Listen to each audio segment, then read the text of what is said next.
Today's argument, paper number 4, Violence and Murder in Society. Welcome to Mr. Celadon's English class here online through Screencastify and YouTube. Welcome. Death of Mercutio. Romeo and Juliet by William Shakespeare, Act 3. Let's go over the questions. Number 1, how does Mercutio respond when he is initially stabbed by Tybalt? So real quickly, Mercutio is Romeo's best friend. Tybalt is Juliet's cousin. Now, just giving you some real quick background information on that. Tybalt, he's angry with Romeo because he saw Romeo at the masquerade party. So remember the love at first sight part? Well, Tybalt saw Romeo there. Tybalt knew that Romeo was a Montague. So Tybalt was offended that Romeo was at a Capulet party. So he goes to Lord Capulet and says, Uncle, we need to get this guy, Romeo, and get him out of this party. And, let's take care of him. His uncle gets angry and says, look, man, this is a party. There's going to be no fighting at this party. So you, little nephew of mine, get out of my face. You're disrespecting me right now by even bringing up violence in my house. So please leave me alone. So I'll talk a little bit more about that later. Anyhow. Number 2, explain Romeo's reaction when he finds out Mercutio was mortally wounded. So the word mortally means basically, you got stabbed, and that stab results in death. Just to be the same as if someone got shot. So people get stabbed and shot every day. Read the newspaper. But just because they got stabbed or shot does not mean they die. So that's very important that you understand that. Number 3, what was the largest contributing factor to the death of Mercutio? Be sure to use the below text. So what was the reason for the death? And then number 4, do you believe that violence can solve problems? If violence cannot solve problems, what ultimately can? Be sure to address the counter argument in your response. All right, here we go. This excerpt was taken from Act 3, Scene 1, lines 88 to 133. Mercutio. I am hurt, a plague of both houses. I am sped. Is he gone, and hath nothing? What? Art thou hurt? Aye, a scratch, a scratch. Marry, 'tis enough. Where is my page? Go, villain, fetch me a surgeon. Exit page. Courage, man, the hurt cannot be much. No, 'tis not so deep as a well, nor so wide as a church door, but 'tis enough. 'Twill serve. As for me, tomorrow, and you shall find me a grave man. I am peppered, I warrant, for this world. A plague of both your houses. Zounds, a dog, a rat, a mouse, a cat, to scratch a man to death. A braggart, a rogue, a villain, that fights by the book of arithmetic. Why the devil came you between us? I was hurt under your arm. So this part here is talking. So right during this scene, Mercutio basically is fighting with Tybalt. Now, we don't see Tybalt in this scene because this is an excerpt. Now, what happened was Tybalt is coming basically to this, kind of like a local area in town, and Mercutio is there in Benvolio. Now, Benvolio is like, Mercutio, let's get out of here, man. It's hot outside, and there's going to be a fight if we bump into any of these Capulet people. See, Mercutio is for the Montague family, so is Benvolio is for the Montague family. So Mercutio, Benvolio is like, hey, let's get out of here. So he's like the most calm, level-headed person. So if you can think of a person who's like calm and relaxed, and even in the face of violence and trouble, this is Benvolio. Mercutio, he's one of those guys who's like, he doesn't care, man. He'll fight anybody. He'll bump into somebody. He's like a tough guy. Even though he doesn't really want to fight anybody, he's just a tough guy. He's also very stubborn. So Benvolio says, what art thou hurt? So what happened was, as Mercutio and Tybalt are fighting, Romeo gets in between them. And right when he gets in between Mercutio and Tybalt thrusts his swords towards Mercutio and stabs him. So that's why they didn't realize he's actually hurt, because he's always messing around too. So if you know someone who messes around a whole bunch all the time and you don't know if they're serious, if they're joking, this is Mercutio. So when he says he's stabbed, I'm hurt, we're like, oh, he's joking around like usual. He's always a jokester, right? And then Romeo says, courage, man. The hurt cannot be much. So he's just saying like, man, you can't be hurt that bad, right? And then Mercutio, oh, he says, no. And this is a good metaphor, right? Right here, it says, no, 'tis not so deep as a well. Actually, it's a simile, sorry. So a well, where you get water from. So he's like, oh, it's not that deep, and it's not as wide as a church door, but 'tis enough, 'tis till serve. So basically, what he's saying is this cut is big, it's deep, but it's but 'tis enough, which means like he knows he's gonna die, basically. Ask for me tomorrow, and you shall find me a grave man. This is an example of a pun, right? He's playing on words. Grave meaning serious, right? He's going to be a serious man.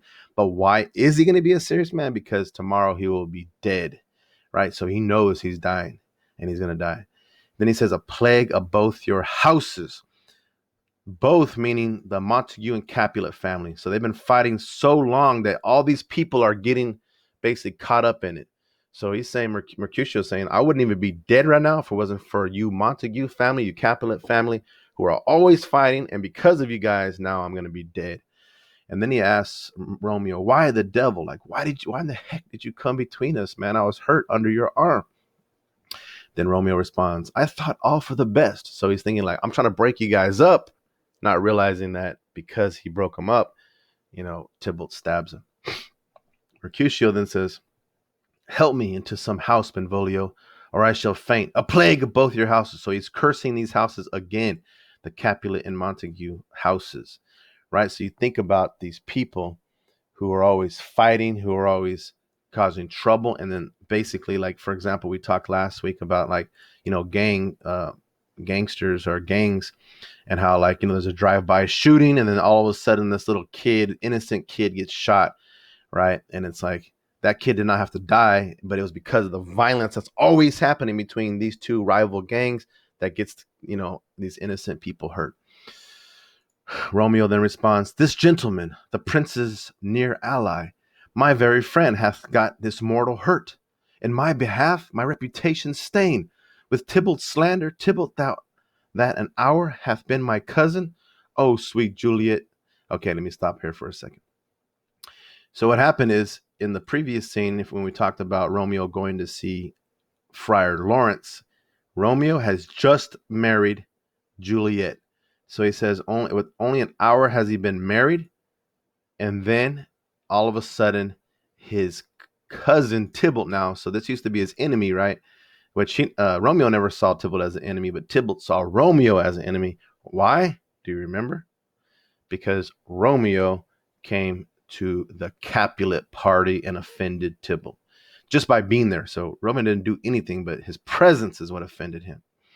Okay, then, so when Tybalt and Romeo spoke the first time, which, this scene was right before this because I cut it out, but Tybalt is talking to Romeo, and Romeo says that he loves Tybalt, and Tybalt's like, what? How can you love me? That's disgusting, right? And Tybalt's like, Romeo's like, well, you don't know why I love you, but you can't know basically now. And then Tybalt's like, what the heck is this guy talking about, basically? So Tybalt doesn't realize that Romeo is his cousin, because why? He just got married to Juliet 1 hour before. Okay, then Romeo says, oh, sweet Juliet, thy beauty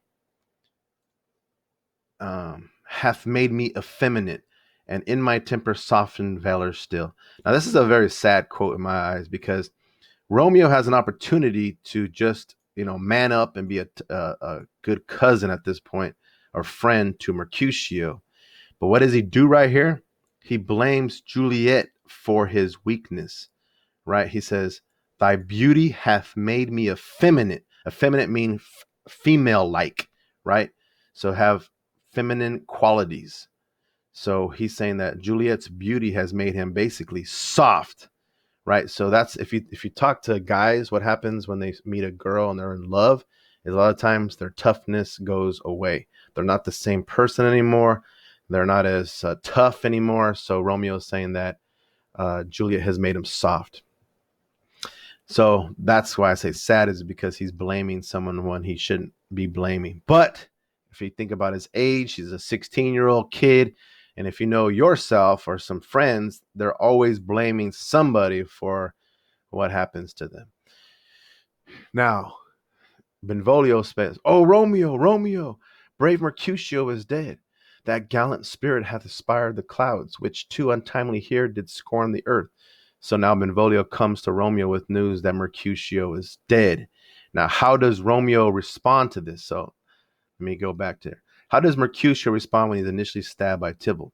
So he responds with anger, right? He's tired of the fighting with between the Montagues and Capulets. And so make sure you find information to support your number one question. Number two, explain Romeo's reaction when he finds out Mercutio was mortally wounded. So now here's Romeo's response. This day's black fate on more days doth depend. This but begins the woe others must end. So he's basically saying, now I have to do something. When my best friend, Mercutio, is dead, now what am I going to do, basically? Benvolio says, here comes the furious Tybalt back again. And then Romeo responds, because what happened was Tybalt kills Mercutio, then takes off. Then he's coming back again, and Romeo says, alive in triumph and Mercutio slain? Away to heaven, respective lenity, and fire-eyed fury be my conduct now. So here Romeo is like this snap that happens in people, right?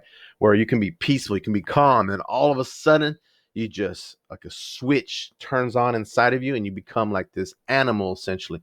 Because right here Romeo's like, wait a minute.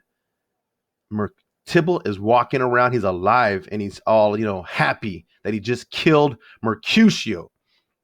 Now, imagine your best friend or your cousin or someone you love a lot gets killed right in front of you. You don't realize he's dead. And then when you do realize he's dead, the guy who just killed him is coming back, smiling, laughing. And you're like, ho, ho, ho, wait a minute. This guy thinks he's just going to get away with murder. So then Romeo says, away to heaven. So he's saying like, okay, Mercutio, go to heaven. Him, even almost himself, away to heaven, respective lenity. But the most important quote is this one here.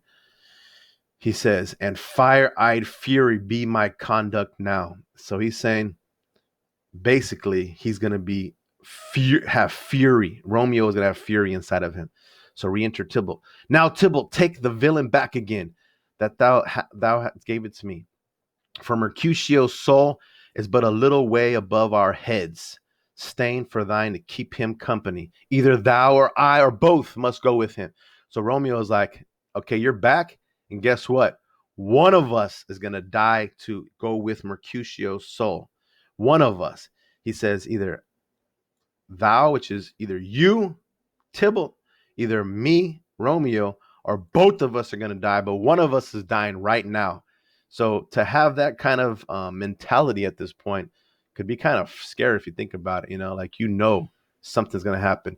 And that's why when Romeo just said, fire-eyed fury be my conduct, nothing is going to stop him from either killing Tybalt or dying trying. Okay. Romeo then says, this shall be that. They fight, and then Tybalt falls. So the point is, they fight. Now, obviously, if you watch movies and so on, this is like a sword fight. But in Shakespeare, he doesn't have time to describe all that. And it doesn't really matter. The fact is, they fight, and Romeo kills Tybalt. Okay? Romeo then says, Benvolio says, Romeo, away, be gone. The citizens are up, and Tybalt slain. Stand not amazed. The prince will doom thee death. So Romeo kills Tybalt, and now he's literally looking at the body that he just killed, right? And so that's why Benvolio's like, dude, don't stand here amazed at what just happened. Like, get out of here, right? And so the prince will doom thee death. Now let's go back to the very beginning of this play when there's the big old fight scene in the beginning. The prince comes out and says, if you guys fight anymore, and he's not talking to Romeo at this point, but he's talking about to the Montague and Capulet family. He's like, if you guys fight anymore, you're going straight. You guys are going to be, put to death. So he says, if thou art taken, hence be gone away. And then Romeo responds, oh, I am fortune's fool. So this idea of fortune, right? Like the stars, this whole idea of, how the stars, how the world, the shifting of the stars and the moon have some kind of play in people's life. If you think about astrology is the study of stars and so on. So at this time in history, there was a lot of people who really believed in all these. It's kind of like a tarot card reader. The guy or the person who reads your palm, they give you your fortune. This was really big in during this time, and it still is big today. You can open up the paper and you can find, Cancer, Capricorn, how many stars, what is your day today, so on. So Romeo says, "I am fortune's fool," and then Venus says, "Why dost thou stay?" And then obviously Romeo takes off. Okay, so I'm gonna go ahead and pause this. Okay, so let's go back up here. How does Mercutio respond when initially stabbed? Well, obviously he's not happy. He's tired of the Montague Capulet fighting. Explain Romeo's reaction when he finds out Mercutio is mortally wounded. So how does Romeo react? With happiness, or joy, or he's not afraid, or like, oh man, my cousin just died, or my friend just died, my best friend just died. I keep saying cousin because I keep thinking of my own cousin. Like if that were to happen to him, I probably would feel like Romeo. And then you think about someone in your life too. If somebody killed your best, fill in the blank, friend, cousin, whatever, how would you respond? Especially if they're laughing right in front of your face about it and they're all smiling. What was the largest contributing factor to the death of Mercutio? So what basically caused Mercutio's death? And then we talked about, when he says, "Why did you step between me? Why the devil you came between us?" So Romeo's trying to be like the good guy and stop the fighting. And then, do you believe that violence can solve problems? And so this, if we think about number 4 real quick, Tybalt thinks that violence can solve problems. Because remember, Tybalt's the one who was offended at the masquerade party, when Romeo fell in love with Juliet, that love at first sight part. So he thinks it can solve problems. Now, Romeo, obviously, making sure that he takes vengeance upon the death, because of the death of his best friend, Mercutio. Obviously, can violence solve problems, or does it add more issues? So